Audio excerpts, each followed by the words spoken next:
Big ओ इन DSA आइए समझते हैं। डीएसए स्टैंड करता है डेटा स्ट्रक्चर एंड एल्गोरिथम को, जो कंप्यूटर साइंस की ब्रांच है जिसमें डेटा स्ट्रक्चर का मतलब है storage and organisation of data और एल्गोरिथम का मतलब है स्टेप बाय स्टेप प्रोसीजर किसी भी प्रॉब्लम को सॉल्व करने का। इसके अलावा डीएसए को आप किसी भी प्रोग्रामिंग लैंग्वेज में यूज कर सकते हैं। नेक्स्ट अब बिग ओ क्या है? So big O mathematically figure out करता है कि between two codes which one is more efficient. And दो तरीके से आप एफिशिएंसी को मेजर कर सकते हैं। पहला टाइम कॉम्प्लेक्सिटी, जो डिटरमिन करती है कितने नंबर ऑफ ऑपरेशन है प्रोग्राम में। So if code 1 has 10 operation and code 2 has 20, so in that case code 1 is more efficient.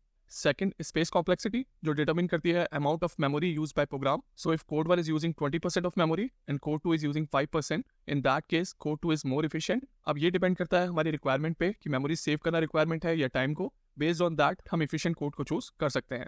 इसके अलावा बिग ओ स्पेसिफिकली लूप करता है वर्स्ट केस सिनेरियो पे किसी भी एल्गोरिथम के। एग्जांपल से समझते हैं। यहाँ एक अरे है जिसमें 5 वैल्यूज स्टोर हैं।